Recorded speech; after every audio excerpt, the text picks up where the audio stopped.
Hi, DC. Hey everybody, good morning or good afternoon. I don't know what time zone you all are in. But yeah, me and Stefan have worked together a number of different years, and I was watching in the slides he was just presenting, and this is some really excellent information that is really crucial to making excellent like UX experiences in video games. But what I'm going to be talking about, excuse me, is we're going to be diving into how you design UX for VR games. And so let me start to share my screen and we can kind of get into it. See if I can get this right. Okay. Okay, can you see my screen okay? Yes. Excellent. Yes, so yeah, I am currently, hold on one second. Currently I work at Meta. I am part of the studio Ready at Dawn. They made a bunch of different games, including Lone Echo and Lone Echo 2 and Echo VR. So they have been like basically a trailblazer in terms of UX. And so I had the privilege to work with them. But yeah, let me just move along on the slides here. So I've worked in the video game industry for about 15 years.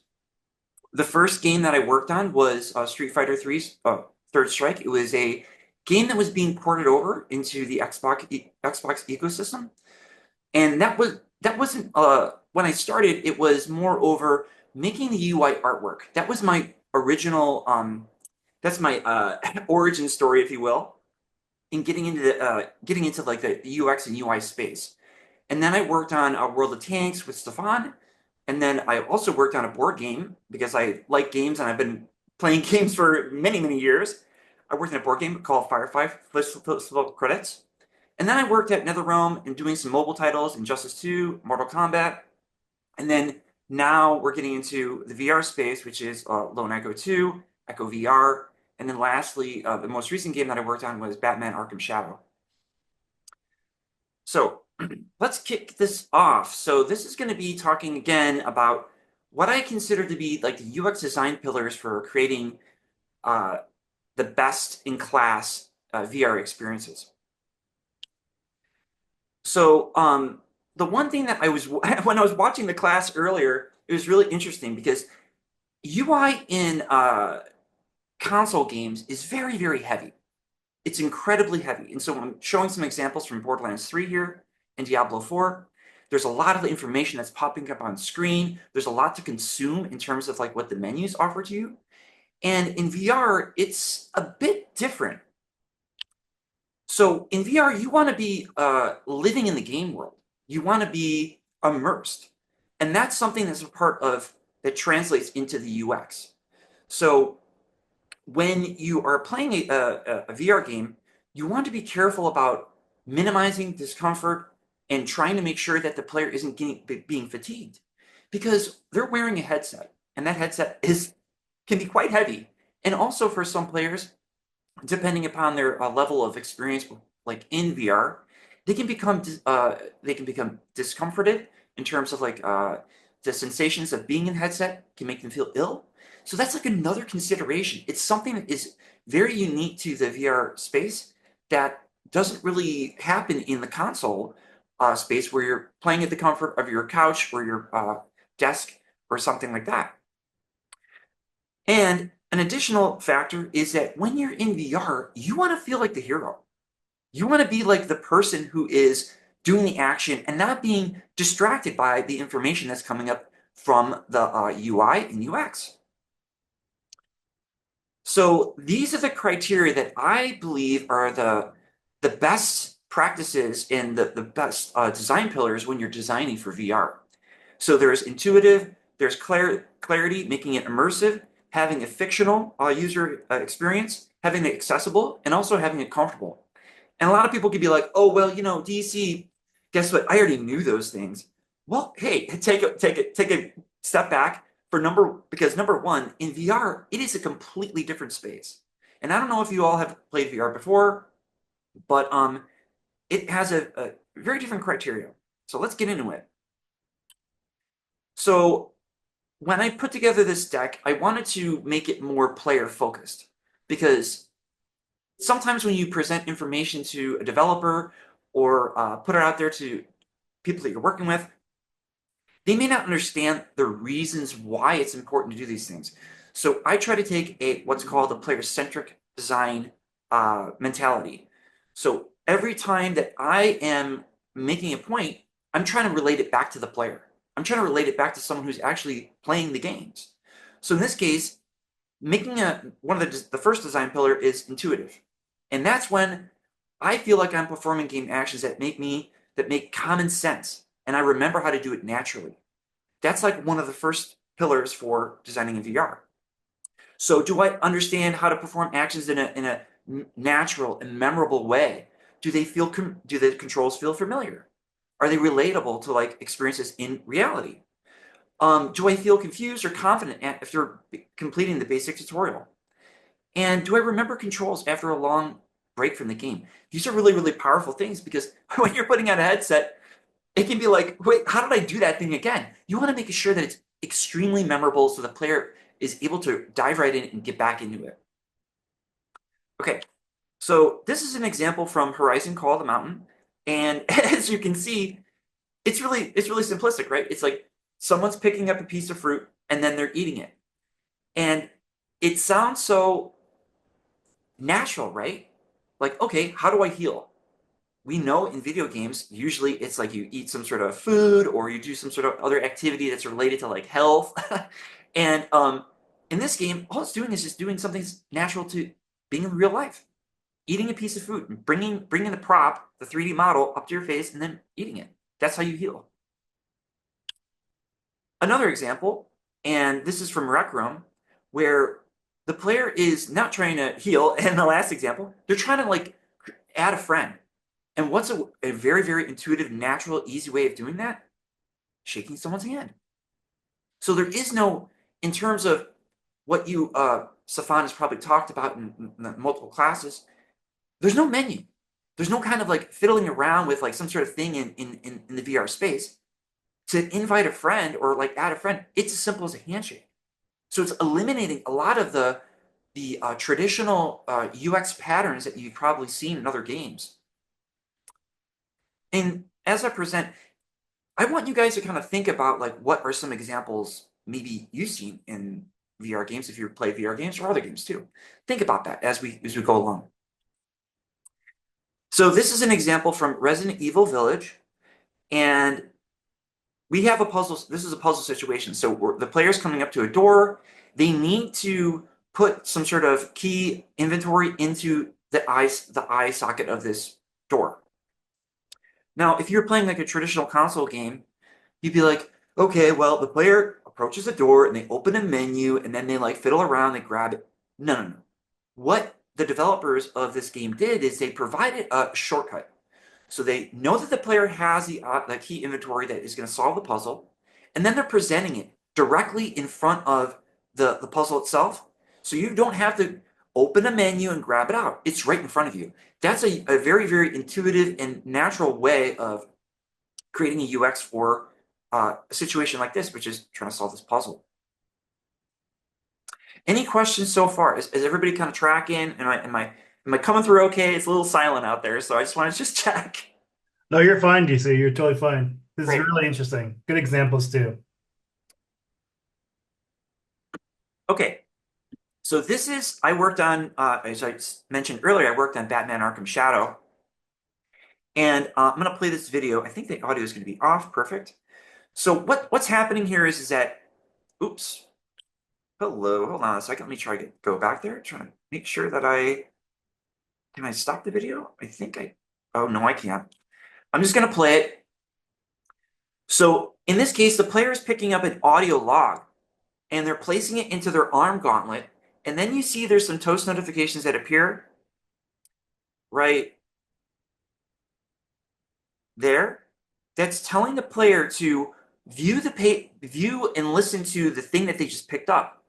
Okay? So then the player goes into the menu system and then they are playing the audio back as you're seeing here. So my question to you all is like, what do you think is the unintuitive issue with this particular user experience. Hold on, let's go back. So again, like I'm adding something into my arm gauntlet, then the audio is only being played in the menu. Does anybody see what the problem is? Maybe not. I don't know.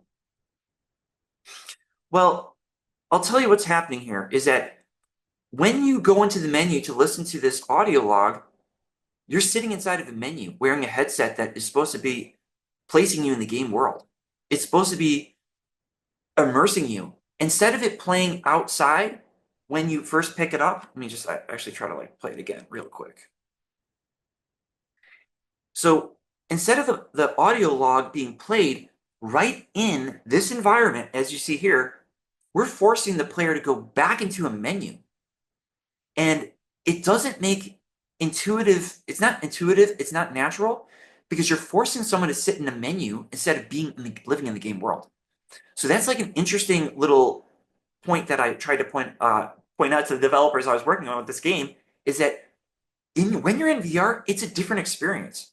You want to have them keep playing in an intuitive fashion where you can listen to the audio log without going back into something where it's taking them out of the experience. But let's keep going. We're going to touch on that in a little bit. So the next pillar is clarity. So when I perform a game action, it is very clear and you're confident how to perform it. So in this case, the player persona here is like, I know what I need to do and don't feel confused or overloaded with information. Because again, when you're in VR, you want to make sure that the information is very, very crystal clear, because too much can be an overload. So do I grasp what's being communicated clearly, succinctly? Do I find the game language and the text and the format and the syntax? Is it plain to understand? Is it clear? And then, do I understand when fictional terms are being used? So we'll get into a little bit of the details here in the next few examples. So in this case, in Asgard's Wrath 2, this is again a VR game, we're seeing instructional text that's appearing in the game world, and then an animated 3D model that's showing the player the action that they need to take in order to break this barricade and go through to proceed. So there isn't, like in a traditional console game, there might be a pop-up, maybe there's a still image, maybe there's a video, but in VR, it's better to show the players in a fashion that they can understand crystal clear what they need to do, because it's more immersive. You're going to be taking actions. You know, to swing a sword in a video game or in a console game, you might press a button, but in VR, you might have to swing your controller. So it's better and more clear, and it's more you can be more confident about the player's actions when you see it in this format, when there's like a 3D model animating and showing you exactly what you need to do. So here's another example. This is Resident Evil 4 VR. So we're seeing a pop-up that's showing, hey, this is where the object is located on your body. Because again, in VR, it's not like a console game.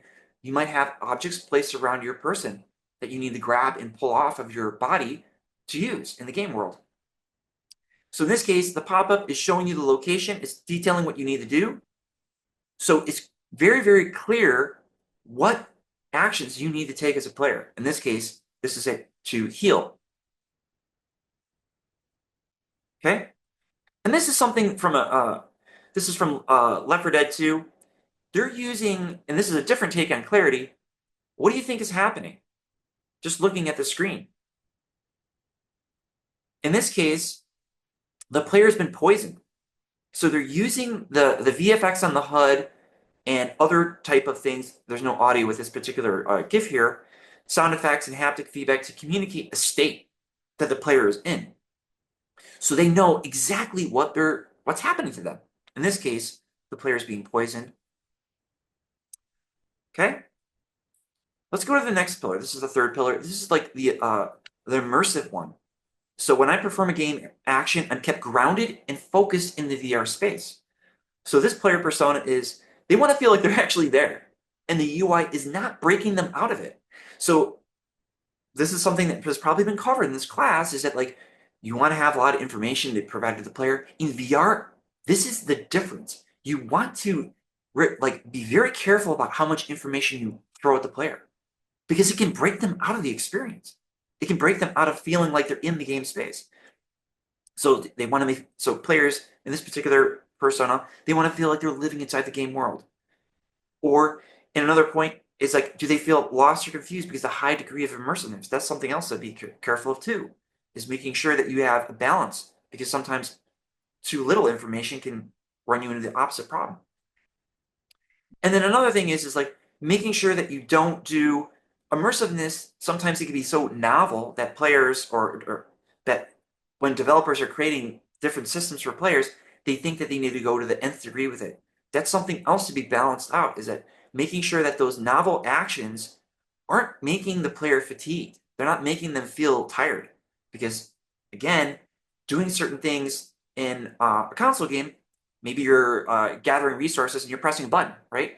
But in VR, you might be grabbing that resource off the ground. That's a difference between those two different game spaces. So that's something else to consider when you're making things immersive. It's like, don't go too far. So let's get into some examples.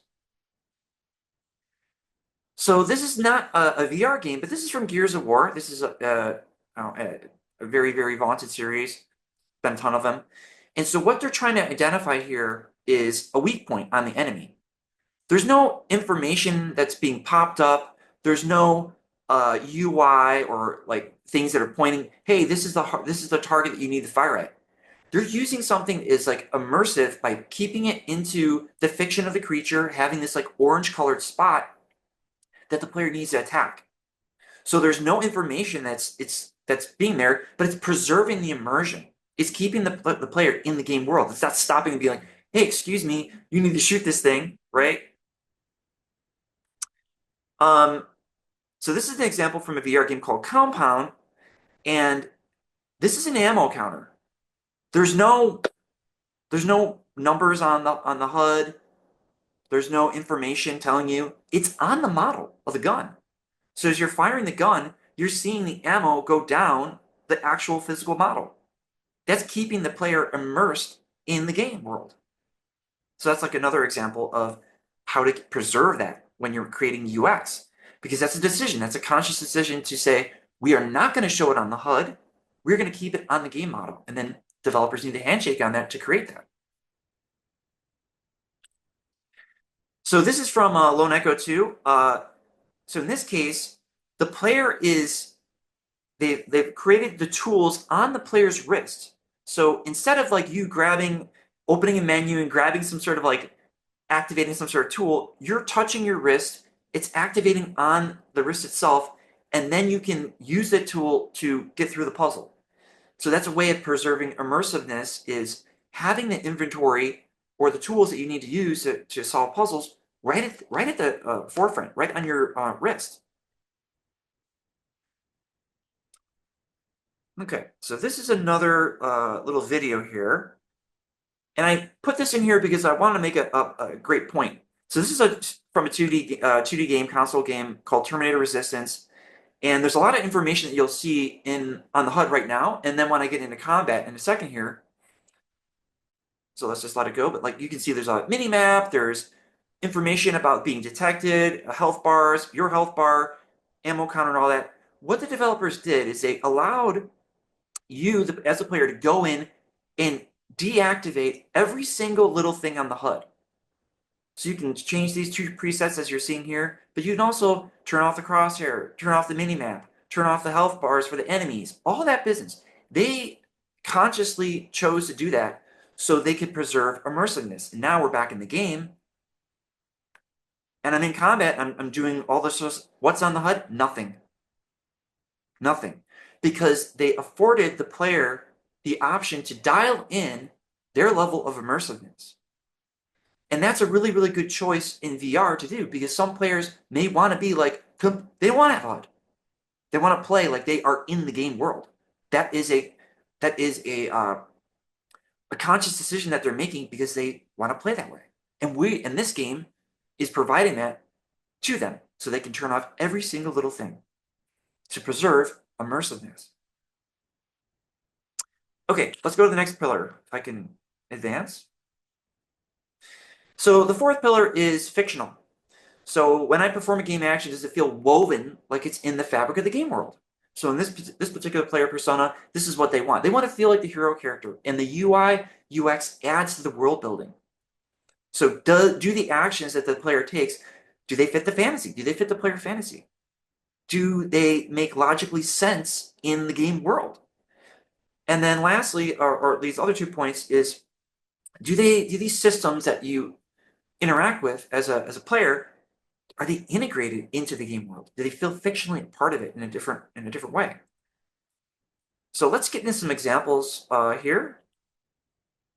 So this is from Callisto Protocol. This is a console game. And what they do is they created a UX and UI that is tied into the fiction of the world. So as a player, as a particular character, you can implant on your neck, and that is what is driving the UI here in the UX. So the player is looking at their inventory through that device that is been fictionally embedded in the game, like as part of the story. So it's not like they just open up a menu and it's just like some generic menu. No, it is a part of the fiction of what the player is experiencing. So it's like really, really excellent example of creating a wrapper so the player can understand that that is like woven into the game world. So this is from Star Wars Tales from Galaxy's Edge. So in the game, you will collect all these little BB-88 little droids across the game, and some developers might be like, if they're thinking like in the console mindset, maybe like, okay, well, we'll have a menu that you open up, and you can look at your all these things you've collected. No, no, no, no. What you can do in VR is, and this is the better way, is to put them in the game world, so the player can see them and enjoy them. It's fictionally a part of the space. So instead of like you opening up a menu, no, you're like looking at it in your little home space, and that's what they've done. And that's a very conscious choice to preserve the fiction of what the player is experiencing.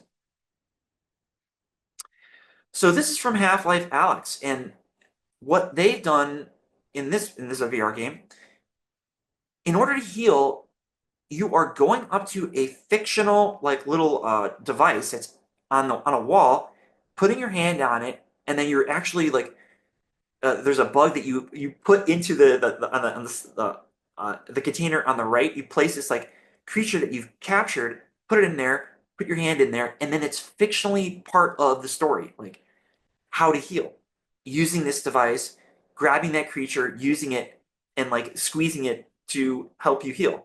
So it's woven. These are conscious decisions that are made by developers in VR spaces to say, we're going to keep the player in the game space. We're going to have it as part of like the fiction of, in this case, the Combine in Half-Life, if you're familiar with that. They made these devices, and that's how you heal. Okay. So this is another example. This is a VR game. And this is how, it's called Genotype, that's the name of the game. They've done two cool things. They've created an ammo counter that is on the wrist of the player. As you can see the numbers going down. But look at the model. Look at the model and watch how it will, not this one. This one doesn't, they didn't, the developers didn't do the same diegetic counter for this weapon, but for this next one, they do. And for the first one as well. So as you're shooting the gun, that large sack will decompress to show you that you are running out of ammo and needs a reload. So that's like a cool way of fictionally preserving like the game world, and also communicating, in addition to the counter, how much ammunition, how much you have left in that particular gun. Okay, let's go to the next pillar. This is the fifth pillar. This is accessible. So when you perform a game action, it doesn't require incredible dexterity, strength, and gaming skill. So in this case, the player is saying, I want to feel empowered because the game doesn't demand too much from me. Plus, it provides me with the AX options that I needed to. Because sometimes when players, we have to be conscious of players with disabilities that might engage in the game. And in VR spaces, we have to be very, very careful about making sure that they can still play too. Because novel actions in VR can be quite tedious. Because, like I mentioned earlier, instead of a button press to take an action, you have to physically might have to grab something and do something. So let's talk about, let's go over some of the questions to remember. So if I struggle to perform a game action, am I given the time and space to practice? That's an important thing. Can I successfully play through the entire game if I am a player with disabilities? Can I perform actions with a high, can I still perform actions because of the high degree of physicality? That's another consideration. And are there accessibility options as part of the game that I can adjust to suit my needs? Okay, let's get into some examples. So this is from Jedi Survivor. And what they've done is a really, really excellent example of how to give the player the space to practice, to build the confidence that they need to take when they're performing game actions. In VR, this is really, really important. In some games, they just don't do that. They just throw the player right at it, and they think that, oh, okay, well, you're going to figure it out. At the consequences of the game, potentially, like, they are defeated, or et cetera, et cetera, et cetera. Instead of providing a space that they can practice and get acclimated to the controls and feel good about, like, okay, I can do this. That's an important consideration because in VR, there's a lot more controls to learn and a lot more physicality to it. So providing a space to give it a test run is really key. So this is an example from Asgard's Wrath 2. So they allow, there's some players that can get very discomforted when they're traversing. So in this case, climbing rope up and down. But what the developers at Sanzaro did was they allowed the players to skip the climbing by grabbing the piece of the rope, that's this little tiny piece of fabric that's waving around. If they grab that, they don't have to go climbing up and down. They don't have to do the physical action that might make them tired. Or for someone who has disabilities, maybe they don't have full agency. They don't have to like do that physical action. All they need to do is just grab that fabric, and then they go down to the bottom of the rope. That's an accessibility feature that players or developers have consciously decided to put into the game and design. So if you're not interested in doing that rope climbing and you're too tired, you can choose to just skip it. Okay, so this is an example of accessibility options in a 2D game, console game, Warhammer 40K Bolt Gun.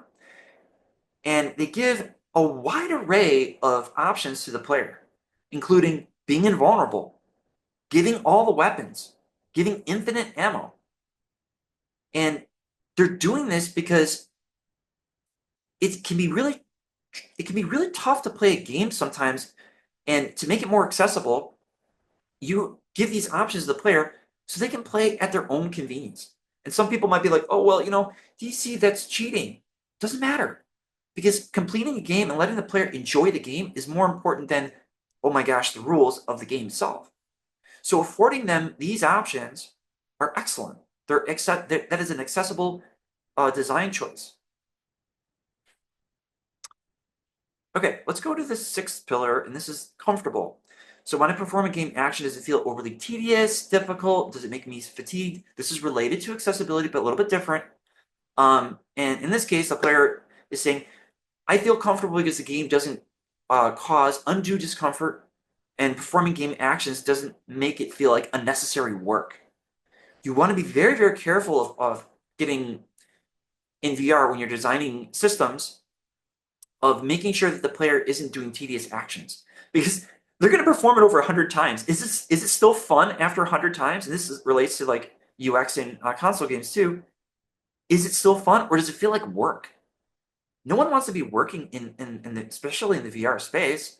And if I repeatedly perform an action, does it create physical discomfort? Is it making me feel, ooh, I don't like this? That's another consideration to be very, very conscious of. And then, do I feel discomfort after experiencing an interaction in VR? Like just straight up, that does not feel good, because you don't want to make the player feel uncomfortable when they're in the VR space, because then they may be like, you know what, I can't do this. And they may take off that headset and they may never play the game again. So these are like really, really key things to consider. So let's go into some examples. So this is from a console game called Metro Last Light, and they have all these to immerse the player. They're having this weather effect, uh, sprinkle on the screen. There's rain on the HUD, and then what happens automatically in this console game is that the character wipes the screen. They like get rid of that rain. Makes sense. Could you imagine doing this in VR? Could you imagine like this is something that game designers have developed? They're like, oh, we really want to keep up the immersion by having the rain in the get on the player's HUD and you have to like wipe it. The player has to wipe it. It sounds cool, right? But doing it 100 times over and over and over again can be a little bit tedious and a little bit like too demanding of the player. Is it a comfortable? Does it make the player comfortable or uncomfortable when they're doing that over and over and over again? So that's like a consideration that has to be thought of in the UX when you're designing a VR. So this is an example from a VR game called Dungeons of Eternity, and they're allowing the player to grab at a generous distance instead of having them bend down, get really up close to the object. In this case, I'm picking up a diamond here, and I don't have to walk up to it, grab it, like I'm, do that physicality. The developers have made a conscious decision to reduce the amount of work that the player has to do and make it more comfortable by grabbing from like a generous distance. So this is an example from a VR game after the fall, and this is part of like the comfort options that they provide the player. As I mentioned earlier, in VR, there's a lot of embodiment that goes on where you're picking things, you're pulling objects and gadgets and different items from yourself instead of opening up a menu like in console games. So in this case, the developers have afforded the player the ability to change where they grab their ammo in this case, and allowing them to move it up and down along their body and even extend it out farther from themselves to make it very, very, very, very comfortable for them. They can choose to determine where they need to grab something rather than it being dictated by a developer that's like, oh, well, it's only going to be in this one place. That's not player that's not a player-centric mindset. We want to make sure that our players in VR are at maximum comfort and they can dial in the settings as they see fit. Okay, so this is another example from a VR game called Walkabout Mini Golf. And it's a just as it is, a mini golf game. But what they allow you to do is they've created a diegetic menu, and I know Stefan talked about this a little bit ago. They created a diegetic menu that you can manipulate in the game world, and then choose and refine the options so you can feel most comfortable playing. There isn't any back and forth going into the menu, backing out. They're providing it instantaneously in the game world. This is a way that players can get comfortable and feel good about playing rather than going into a menu and having to like read some text and understand, okay, maybe that's what happens when I click this option. You can dial them in right here and you can see the effects in game because you are in the game. So that's like a really smart choice that they made. Okay. Whoops, let's go back. So the reason why I was talking about player personas is that like we want to make sure that we have a very, very clear understanding of all the different players that could be playing our game. And because you're not just making a game for yourself, you're making it for a wide array of people that have different types of needs. So being conscious of that and making design decisions and UX decisions with a player-centric mindset is very, very critical. Okay, so does anybody have any questions? We're going to go into a second part of this presentation. Does anybody have any questions or anybody have any comments or examples they thought of as I've gone through these different pillars? Yeah, I had a question. Yeah. One, is there ever like a point where you're almost giving the player too many options to kind of tweak their gameplay? Whereas there's like an affordance kind of overload to watch out for? I think that's a great question. Imagine like a player, let's take it away from being a player. Imagine buying a car and not being able to adjust the air conditioning or the rear view mirror or the side mirror or your seat. That's not a great user experience owning a Yeah, car. The same way you have to think about it for a game. Make sure that you give as many options as you can within reason so the player can dial in exactly what they want. Because as I was trying to mention earlier, being in VR, it can be very taxing on a player. So being conscious of that and making sure that you can limit that discomfort, limit the fatigue is a good thing. But making presets to change are another way of expediting, like the looking through a long list of options. That's something that can help too to resolve, oh my gosh, there's so much. But yeah, I think giving more is the rule of thumb rather than giving less. cool. Thank you. Can I add something to that as well? Sure. So basically, another thing too you have to think about is that let's give the analogy of the car, right? So maybe like I'm on the market to get a car, but then again, like maybe AC is not an important feature for me because I live in sunny California. There's always a nice breeze. I don't need AC, right? But you always have to remind yourself like it's not because I don't need it that other people don't need it as well, right? So we can't be always be selfish about like, well, I'm not going to use this feature in accessibility because it does not pertain to me. Well, that's actually, if that's not a good example, right? You got to make sure that you kind of like, hey, the more options you give, probably is that you're going to have more of a bigger player base because you'd be accommodating a lot of other different type of players, right?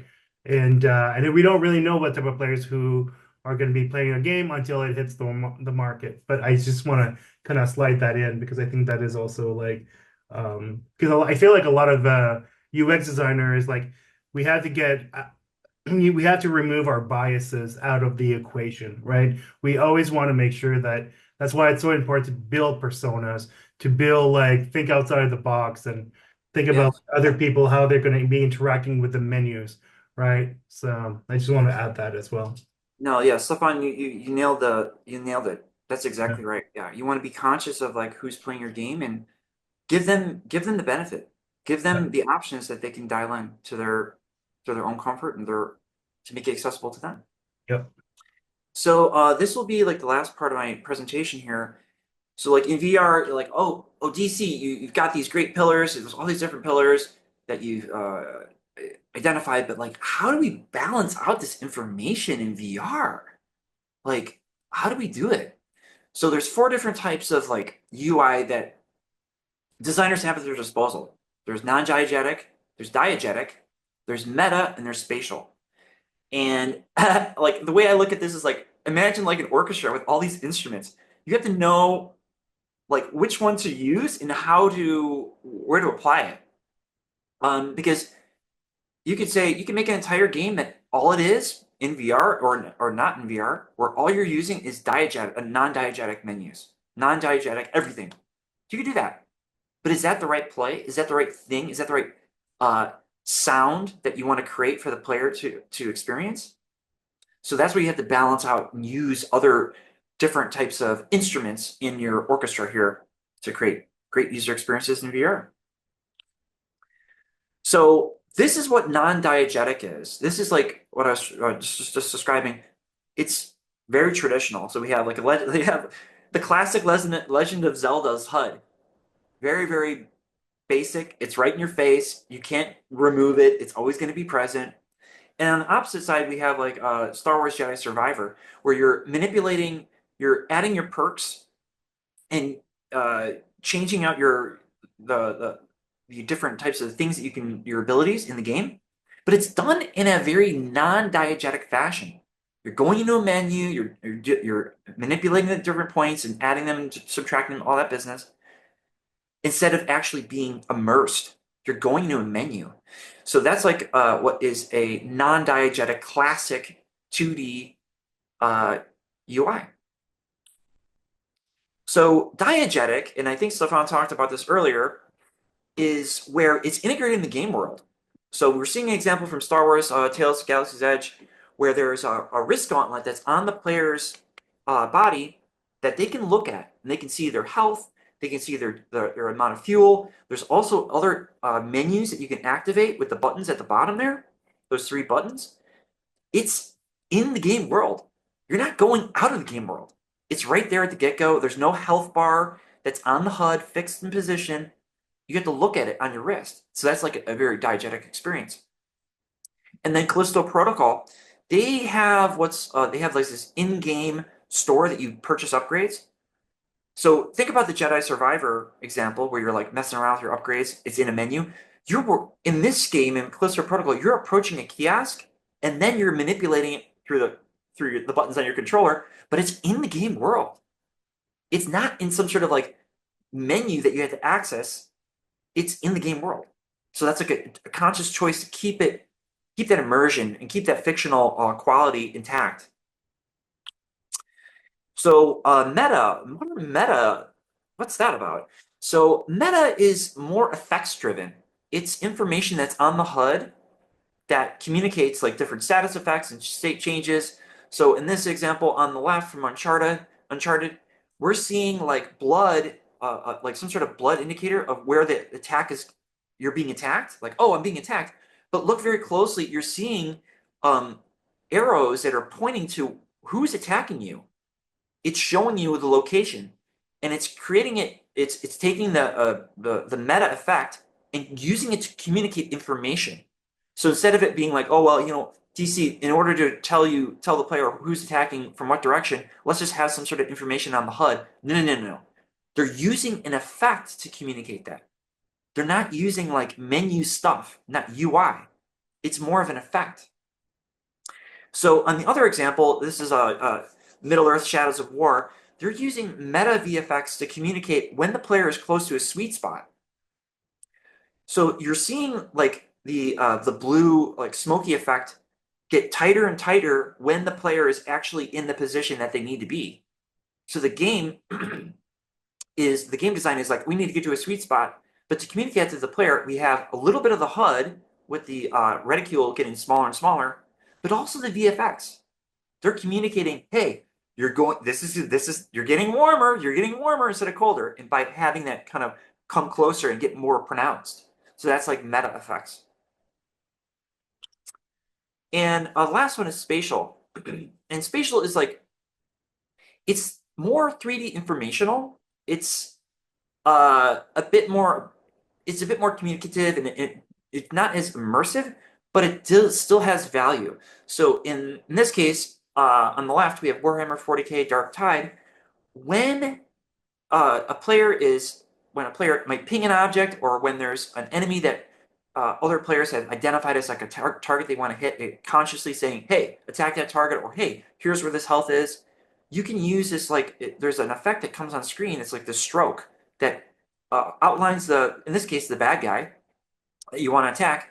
So it is a spatial information that is part of, again, it's an instrument that designers can use to communicate information. In this case, hey, look at this target, look at this item that I want you to pick up, go to this location by it being highlighted with the stroke. And then another spatial example is from, Big Screen VR, is having that spatial information name tag above the player's head. Sounds so simple, but like that's another way of communicating information that is a part of the orchestra of how to communicate information in UI. So that's another example of spatial. Well, that is it, everybody. I hope you enjoyed the presentation. And if we've got some time, Stefan, I don't know how much time we have left, but I'm happy. Oh, we got plenty of time. We got plenty of time. So. I'm happy to take questions or go over a different point. I have a question. Go ahead. Yeah. So speaking about player fatigue, is there any VR games that kind of check in on the player and provide checkpoints and say, like, do you want to take a break? Like, are you okay? Is there anything of that nature that exists? Yes, there are examples of that where after a level or after a mission, there will be like an information that will come up and say like, hey, do you think about do you want to take a break or do you want to continue? That's like a good reminder. But the real key thing is to make sure when you're working with designers, game designers in the VR space, is to check them with these different pillars to make sure that when they offer up a design system, is it fitting within the pillars that I just described? So that's like a way of almost like neutralizing the problem before it actually becomes a bigger issue. Okay, cool. Thank you. And then my second question is, well, I don't really know how to explain this, so I'll just go for it. But you know, like how on a website you can use a screen reader to kind of get through a website. Is there an equivalent for VR, or is that not a thing yet? Right now that is not a thing. That is extremely difficult because there's a lot more like information that the player has to be provided. But yes, there are groups that are investigating that and trying to pull that off. But yes, that is a gap. Okay, cool. Cool. Thank you. I have a question. Go for it. Yeah. So as you were describing accessibility options, I was just curious, how did you not qualify them, but how did you group them? Because for me, one of the things I found always difficult is to figure out what is a gameplay option, what is an accessibility options, where to place it in those categories. Because I feel like some of the accessibility options, if you call them just accessibility options, they might be harder for some people to find, or vice versa. So when you're planning your list of different options you're going to offer your players, how do you go about in which tabs you're going to place them? Does that question make sense? How do you group your options? What is Yes. accessibility? What is not? How do you define an accessibility option, actually? I think that is an excellent question, and it is a very, very delicate balancing act. I think that the best way to look at it is to, if it is a more commonly used, and it makes more sense in one category, like for gameplay, I think that it would be better to put it in there versus like an accessibility option because it's more commonly, it's something that would be a player would say, okay, hey, I would naturally go here rather than an accessibility option. Accessibility options are typically, they can be grouped inside gameplay, but moreover, they should be reserved for specific things that are related to like comfort and also how to making the game easier to play in terms of the physicality in the VR space. Like Okay. that would be like my best. It's a little bit of a murky answer, but that's my best because it is extremely it's a tough line. But yeah, that's my best response to that. I would Okay. I would also add like maybe doing user feedback as well, right? So like do testing with user feedback and be like give them like a set of goals of like, hey, during your this test, I want you to change these options and then just like monitor where they're going where they're going to find that option. Are they going to go in the accessibility tab and they can't find it? But my question to you, DC, is that do you think it's good practice to duplicate accessibility options? Like if there's an accessibility option for gameplay, should it be part of the gameplay menu as well and also in the accessibility option? Do you think that's a good thing, or do you consider that No, I think that would be a little bit of a confusing thing because if the player manipulates it in one area and then they're like, oh, is that different? It would not make it clear. So it'd be better just to keep them into their own buckets, their separate buckets, and not duplicate. Go. Any other questions or something that like struck you as I was presenting? I've got one.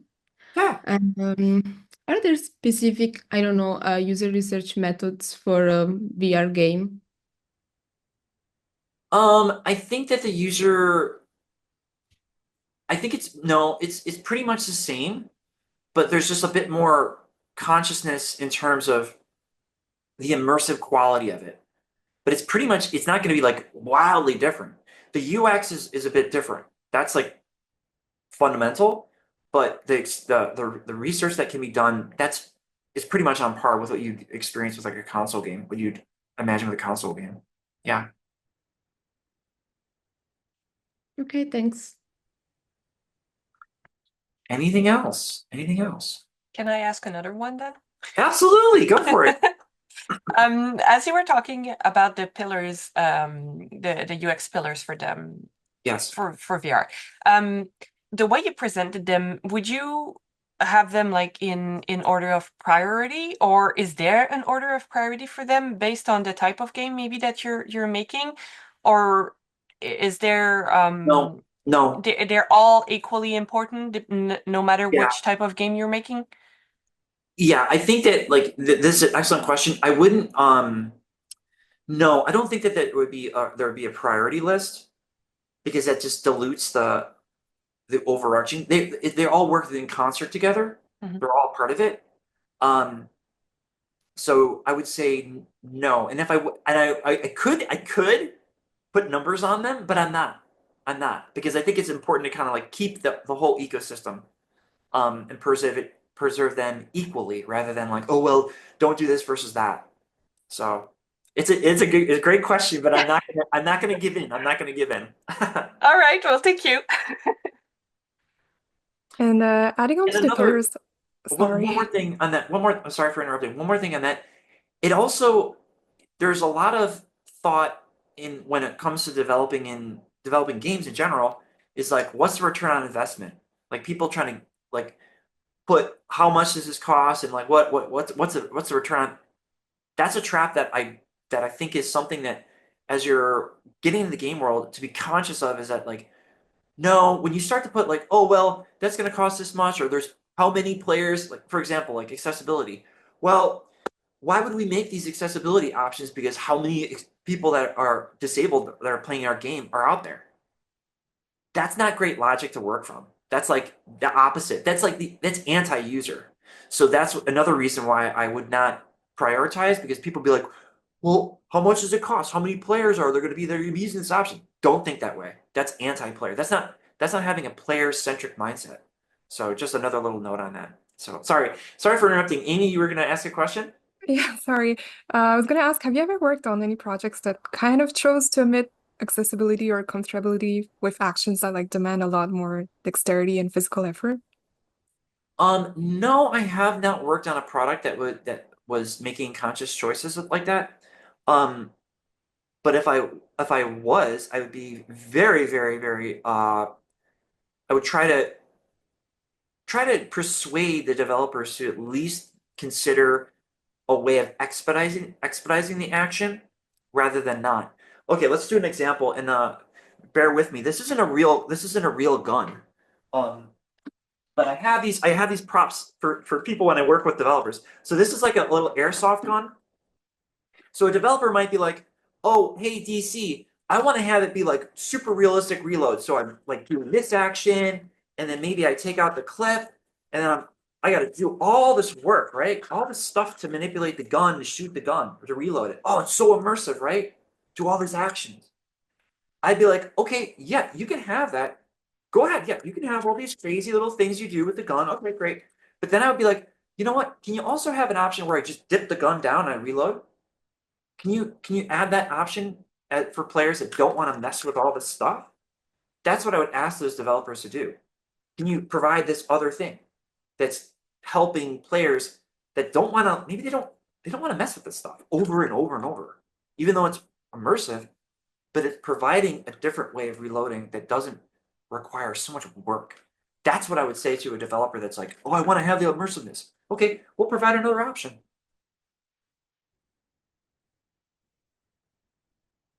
I got all sorts of props. This is another little prop I use when I talk to people about like UX. It's a fake piece of fruit.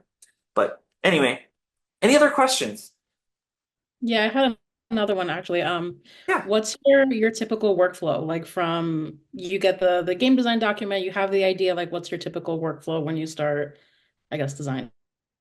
Yes, it would be digesting the game design doc if there is one that exists, and then breaking apart the mechanics in terms of how would the player interact with it, and making sure that these pillars it's within those pillars. That would be like the first step that I do. But then the rest of it is pretty much aligned with a majority of like a typical UX. There's wireframes involved. It's not like I'm not. It's in VR. I don't do wire. No. You do the same things that Stefan's probably taught you already. So a lot of that stuff is intact. But it's moreover trying to consume the game design document, the request from those designers through the lenses of these criteria and making sure it's fitting. Because if it isn't, then we have a problem. Then there's going to be like, okay, we have to have a discussion about trying to bring it in within these pillars. So yes, but UX in VR still follows the same principles that are with traditional console games too. So, any other questions? Are we good? Are your flowcharts or wireframes a lot smaller than, say, compared to a console game then? Since there's less screens, or it's still just as complex, you'd say? That's a very interesting question. I would say it depends upon the game. But I think that it's a little less than consoles, but pretty much very similar too. Because some, like, for example, let's do an example. So let's say that there's like a customization menu that's in a VR game. It's going to have the same options that it would have in the console game, but it's how it's presented, and it's also how quick you can do things. Because in VR, you want to make sure that you're speeding up the interactions. So there's a little bit more of a different thinking in terms of that way, but it would still have the same stuff that you would imagine like a console game would have. Like if you're looking at a customization on a console game. So it's not like, oh my God, there's something that's like completely different. Same stuff, but maybe the interactions are a little bit more intuitive and more natural. So for example, if I like say, I want to apply all these changes, maybe you grab the customization that you have and you put it to yourself. And then now you're wearing that customization that you just dialed in. So that's like a difference, but like it still would be like, oh, I want to put on a different jacket, or I want to put on a different pair of shoes, or I want to change my eye color. Like those things would still be there, but like how you manipulate them and how you interact with them would be a little bit different.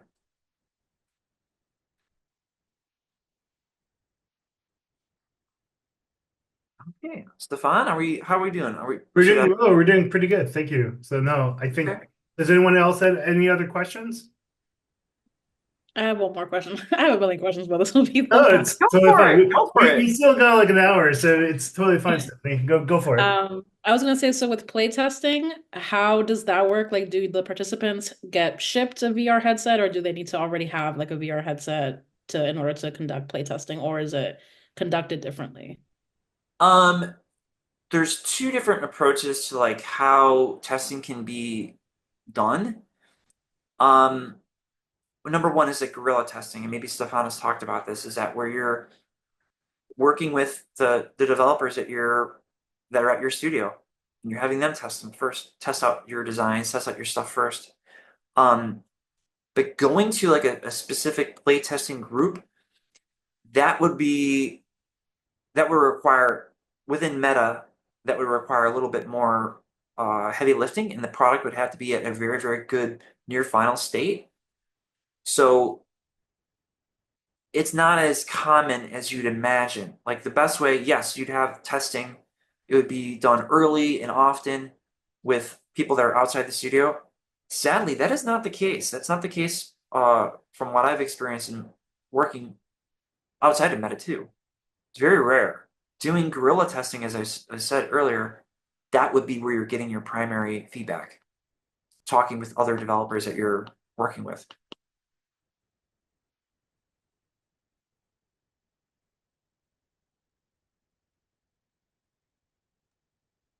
You mentioned in VR, motion sickness is a pretty common thing. Yes.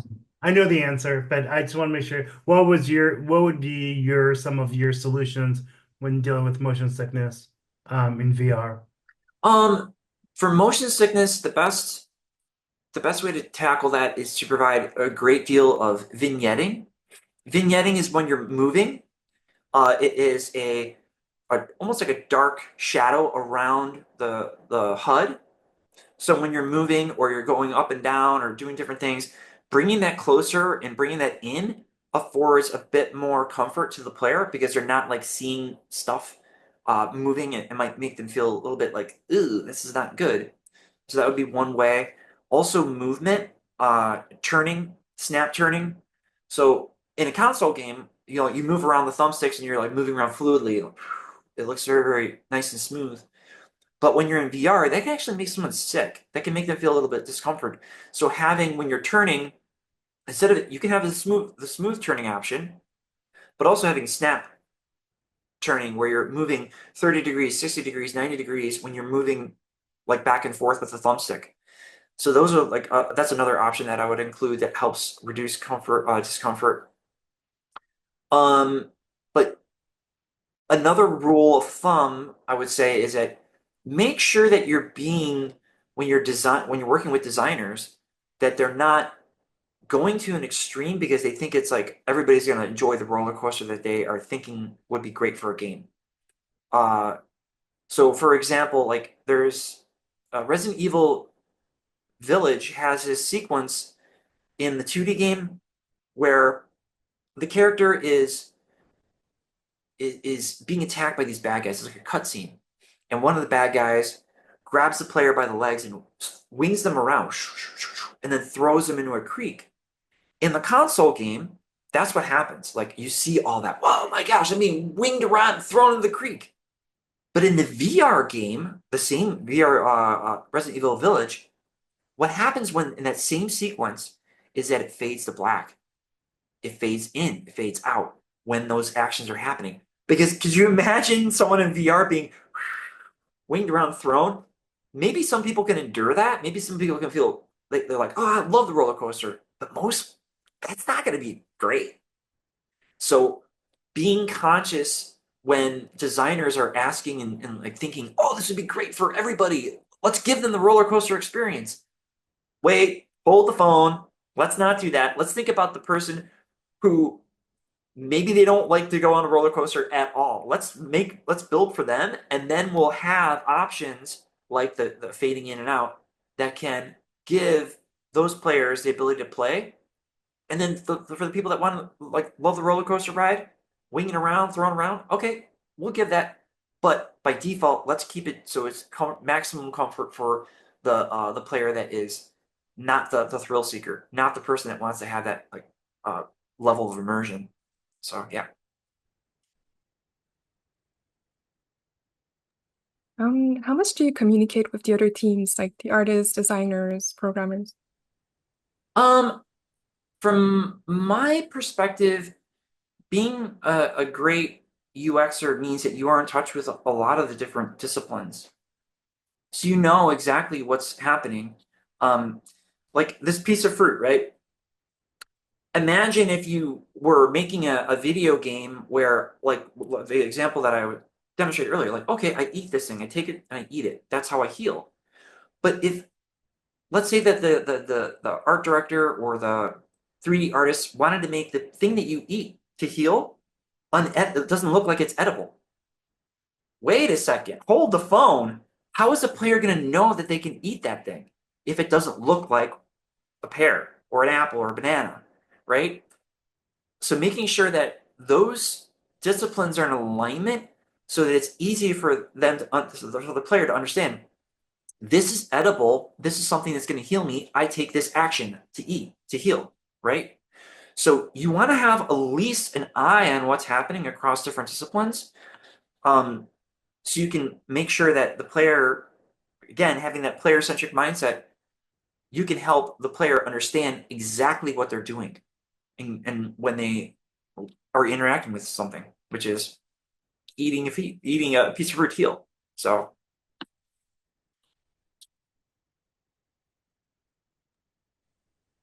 Any other questions?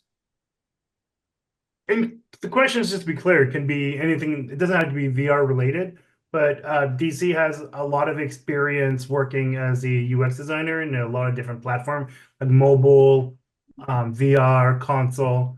So if you guys have any questions about processes and or anything like that, I mean, this is a great opportunity also to answer any of your production questions that you may have as well. Yeah, I'll try my best. Okay, perfect then. Me again. Go for So it. for me, I have a product design background, so I find myself applying a lot of web and mobile experiences and styles and known principles to game design. Is there a better way of doing that that you've found instead of doing that? Like I try to carry, like let's say WCAG standards, I try to carry that and pull that into games since I have no other like reference point, if that makes sense. Yeah, I don't think that's a bad mentality to have. I would say above all that, above like the nitty-gritty of that is, and I said this before, I was like trying to keep the player in mind at all times. It's not about you. When you're designing something, it's not about you. It's not about the game designer that might have this really cool like concept. It's about the player and them knowing how to use the system intuitively. So I think that you're fine with like relying on all these the best practices from web and all that's fine. But it's just like keeping the player in mind. I think that that's like the biggest thing that I would recommend doing is just keeping the player in mind and in focus when you're designing it. Because it's really not about you. And you might come up with like some cool system that you really fall in love with, but if it doesn't work, if it's not as intuitive and it doesn't feel like as communicative and clear to the player, you gotta step back from that and you have to refocus on like, who is consuming this. How are they gonna interact with it? I know that's a very philosophical answer, but that's like the I'm not gonna be like, oh, go to this, like this is the system you should use versus this is. It's more about like having that player centric mindset. Cool, yeah, thank you. That's what I tried to apply, but I was just curious if there was a better method or if I was just DIYing it. No, no, no. I think you're good. I think you're good. And of course, Stefan, he's probably already taught you guys some great stuff too. I try. Um, here's a question. It's a bit more of a general question. But it's like I get this from a lot of my students. So I would love to hear some of your perspective as well. Is like oftentimes I get students asking me like, how do I stand out with my portfolio? How do I because now it's so much competitive. It's Mhm. more than ever competitive right now in the gaming industry. So I would love to hear some of your take about like what is the industry kind of looking for, and how do you showcase that into your portfolio? But at the end, the job is at the end of the day is like, how do I get that dream job of mine? You know? Hmm. Hmm. Hmm. That is a very tricky question. I think showing that you know the process, showing examples of you breaking things down and explaining it is really good. I think being a clear communicator as to if it's a portfolio piece, how did you build it? What did you do? What was your thoughts? Like write them down, complementing the pretty visuals that you may have created and the wireframes and all. Like explain it, make it clear. It's like um, there's like a classic idea of like the elevator pitch. I don't know, has anybody heard of that? Like you're in an elevator, you have with someone that you want to like pitch an idea, and you only have an elevator ride to do it. That is distilling down like the way you communicate your thoughts and how you design, whether it's UX or UI, making it consumable and easy to understand and successfully pitching within that elevator ride, right? Because you only have so much attention for the person is really good. I think that it is about keeping it being very clear as to how you got there and why you made those decisions so the person can understand exactly why it is the way it is. I think that's like above the, because you can have a portfolio of like all these different like awesome visuals, but if you don't explain a little bit of how you got there, well, what's the point? Like you gotta sell it. You have to like explain it and sell it in a way that is consumable. That's my response to that. That very tricky question, Stefan. Oof. But you're right. I think and I think that's the biggest highlight of this class that I do try to make is that if there's one thing I want my students to get out of this course, is basically understanding the process of doing things, right? Mhm. So, so yeah, so I think like highlighting the process and like discussing it uh, Yes. but I would add like just to add more to it, I think also showing off some diverse skill set. I'm a firm believer like motion design is underutilized skill set into UI. So if you like people, I'm gonna be talking about After Effects in a couple weeks of class, but I think like showcasing like you can do implementation, you can do motion design, you can do like I think like what the studios are looking for oftentimes is a jack of all trades, right? Somebody who can do it, who can do it all because they want to get their biggest bang for their buck. I would say that most major studios, and I said this before, where studios like Ubisoft, Sony, they have more resources, so therefore they're going to allocate more specific skill sets. So, for example, if somebody who's just a UX designer and all they do all day, every day is UX, but they don't do the visual side of things, that's fine. But the problem with that is that there's so many people who got into UX, especially since COVID, because there's like all these boot camps that offered all these UX boot camps, and a lot of people got into that, right? Now we are entering a phase where it's like it's so UX as a skill set itself is very, very competitive. And now where there's a lot less studios that are offering those specific jobs because a lot of studios are looking for people that are more diverse, that are more like versatile when it comes to skill set. So, not saying that hey, if you want to be a UX designer and that's you can totally do that, but it's just be aware of that it's already very challenging in the market right now, and I think Yeah.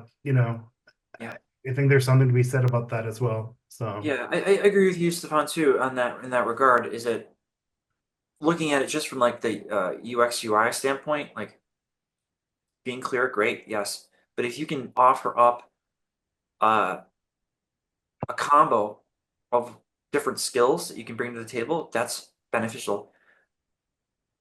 And I think it does raise your profile a little bit more, but also just remember to focus on like what makes you like really like excited about working in yeah, the field. Because if you're like, oh well, I don't know, I don't really like implementing, and then you're trying to sell like, okay, okay, if you don't want to implement, that's okay too. But yeah, just show off your strengths. Don't oversell yourself. But yeah, no, it would be great to have for everybody to have all these different skills, but some people just they're not interested. yeah, But having like a but on that note, like having I'm working with someone right now who wants to or mentoring someone right now who has really interested in like pursuing UX and they don't really have an artistic background. So when they go to pitch an idea, it's less compelling because they don't have the visuals. So having the UI to complement the UX is, I think, pretty key too. It's not it's not like you can it's not like you just always have to be together, but it's really great to have the wireframes and then pretty visuals tied together to do like the 1-2 punch.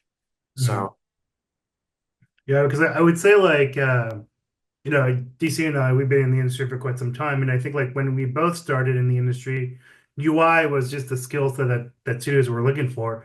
And I feel like since maybe 8 years ago, we saw the birth of UX in the video game industry. And I feel like a lot of UI designers became UX designer because they were kind of forced of learning of what is good UX. But now in the industry, like I mentioned, it's like now we have all these specific boot camps that are only focused on UX. So a lot of people just got into the mindset of like, oh, I just want to do UX, and that's perfectly fine. I'm not discrediting that in any way, shape, or form. But the reality is that in this very competitive market, you got to show you got to show your guns, you got to show your power strengths, and so the more you know, the better it is. So that's why, like in this particular class, we talk about like UX, we talk about UI, we talk about motion, we talk, I try to showcase a lot of different things in this course to highlight that because the more versatile you are, the more indispensable you will be at a studio. And Yes. so that's you might be worth a gold mine there. So I want to touch on another a previous question about like working with different disciplines. I would recommend, like, if you get into a studio, buddy up with the game designers immediately. That's like the first thing that I would do is try to get them to understand who you are and you understand them. So there's a good synergy between you. If you don't have a good relationship with the game designers, then you're a little bit out of touch with what they have in their mind. So that's like another thing that I would recommend doing is like making sure that you partner with them because they're going to be the stakeholders that are going to be giving out features to you. So if you have a great relationship, you can be like, hey, you know what? Here's my idea to steer that in addition to what you have. Before they lock it down, you can have you can be contributing in that way and helping create the better system. So that's like something to do is like partner up with them. And then another thing that I would say to do in more broadly is like a good things to do is like a UX, UI designer, play a lot of games. Investigate games, check out their UI, check out their UX, understand what they're doing, see what your competitors are up to. Those are good. That's another good thing to do, just in general to enjoy games, but to understand what they did and how they did it. Because then you can take the pattern that they may have established for like UX and apply it to your game. There's nothing wrong with like looking at different games and like seeing a pattern, a UX pattern or UI pattern, and saying, that's successful. Let me use this. It can be applicable to my game. That's how we came up with like standards. That's how we came up with like standards across the games industry, how controls work and how menus operate and all this other stuff. So play a lot of games. That's another piece of advice I would give you all. I agree. If I can add something because I'm curious to have DC's opinion on this. You were talking about the relationship with different departments. Like, for example, right now, I am a UX designer. I am not at all a UI designer. I very, very rarely touch the UI because I'm on the research UX. So, and one of the things that I learned is for every department that you're going to talk with, you need to basically know a little bit of their discipline, how to talk to them, how they're going to work with the feature you are yourself designing, and you need to like see their point of view because it's very different to talk about a feature with a programmer and to talk about this feature with a character artist. Yes. Even everybody's going to work together. And one of the thing that I noticed, and I'm curious to see if this is something that you had to deal with, but is to build social skills, not to only understand and presenting to my players, but also with my colleagues. Yes. Because I feel like it's, as the UX, you're basically the kind of one of the last frontline representative of the players. So you need to explain stuff with everybody and and often I tend to argue with other departments because I'm basically telling them, that's great, that's an amazing system, but nobody's going to understand that from a player point of view. So you need to argue with them. And I'm curious if you have any tips or tricks like this for communication internally, because I know that, like, for example, I talk a ton with the QA. The QA are people that are testing the game. They're giving me feedback that I need to analyze and then communicate it with others. And sometimes it can be heated. So I wonder if you have any tips and tricks or if you encounter a situation like this on your side. Yeah, I think, no, this is a great, having great question. Having excellent soft skills, and that's what you're discussing, are another relevant component to it. But when it comes to allies amongst the different disciplines, yeah, you want to partner up with as many people as you can. You want to partner up with like people on the VFX team because they may be making a visual effect that communicates something in the game. So maybe like here's an example, like let's say that you're shooting at something and you want to have something like the enemy is invulnerable. Like you can't hit that spot on the enemy. You have to shoot a specific spot. Is the VFX communicating invulnerability? Like, okay, my bullets aren't doing any damage. Like, does it look that way?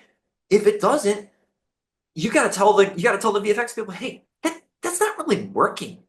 Like, we have to like work on that because that's a part of the user experience, right? Or if a sound effect doesn't really communicate, same example. Maybe there's a sound effect. I'm shooting at this enemy, it's not doing any damage. Is the sound effect reflective of invulnerability? I'm not doing any damage. Oh, it's not? Hey, sound designer, I want to tell you something about this because they're not figuring it out. Game designers too. Is there haptic feedback on the controller when I shoot that invulnerable spot? Is it ding, ding, ding, ding, ding? Does it feel like I'm not doing any damage? Okay, hey, game designer, can you add some haptic feedback or refine that haptic feedback to communicate that? So that's 3 different groups that you're talking with to communicate to the player, I am not doing any damage to that area. So yes, partnering up with those people, making sure that they see what you're doing is valuable and they're doing valuable work too, and being in alliance with them. But like in terms of like tips on debates and with people and different parties and all that stuff, like I said earlier, play other games and then be like, excuse me, look at this system from this other game. Oh, actually, that's better than what I designed. I'm playing the game designer role right now. Oh my gosh. Oh, actually, and then I can play that system too. Oh, okay, let me play this. Oh yeah, I see. Okay, yeah. You know what? Thank you, DC. I understand that my design was a little clunkier. This is a better design. Let's use that. That's a powerful argument to make when you're like having people are squabbling over something. Oh, I look at it this way. I look at it that way. No, well, no, well, I think it's okay. I think it sucks. And look at this. Hey, this is out there in the game market, and this is a successful game. Oh, what's this? And then you save time too, because you're like, oh, that system works. Let's use it. Let's try to take the best of the best from a product that's already out there that has been tested. If it's like a AAA title, for example. Ooh, well, guess what? This little thing that I'm showing you, it's gone through the ringer and it's out in the public and people love it. That's a powerful argument to make. Thank you. Actually, adding on to Emily's question, would you say the feedback from the UX team is more welcome in VR games or it's about the same? I think that the feedback from UX, I believe, and this is something that I talked with someone about this like earlier this year, is that UX is a guiding force for the game. It should be. It should be like a part of touching all the systems, like I was saying earlier, and helping shepherd the good design. So yeah, I think that it is a little bit more critical in VR because of this heavy headset that's draining battery power every time you put it on, right? This is a completely different experience. So UX has a bit more say. But as I said earlier, repeating myself, being a great communicator and knowing how to sell your ideas and make pitches about certain systems, etc., or refinements of systems, that's the best way. That's the best stuff. You got to be able to like sell it and make sure that you can convince people and have a great persuasive argument.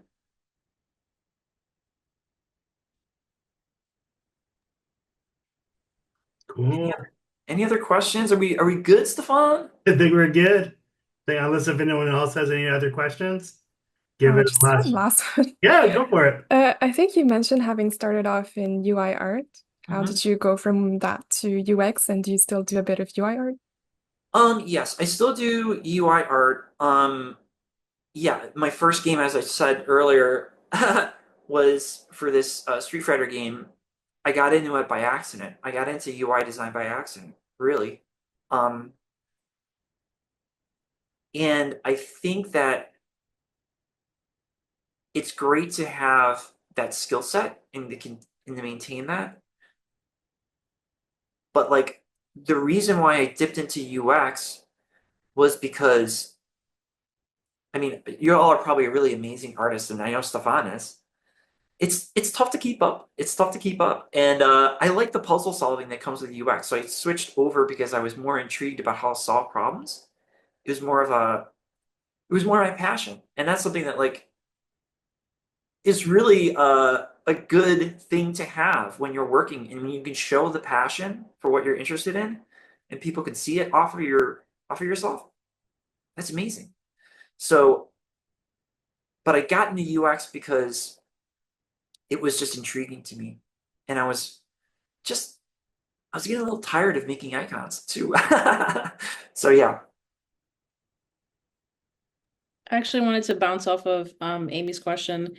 Have you ever found yourself in an instance where you maybe were butting heads with the art department? Because I know with UX and UI, you can sometimes present designs that are a little more UI focused, and then they're like, whoa, wait, that was supposed to be us. So have you ever found yourself in that situation? How do you navigate that? Um, hmm. Because I feel like that's something I find myself in because I do both UX and UI, so a lot of my stuff has both. And I know certain studios it's separate, so like how do you, I guess, avoid? Tell me your situation. Give me more clarity on the dilemma that you're facing, because I'm not quite seeing it from my. I'm looking through my history book here in my mind. I'm like, I don't think I. Yeah, for sure.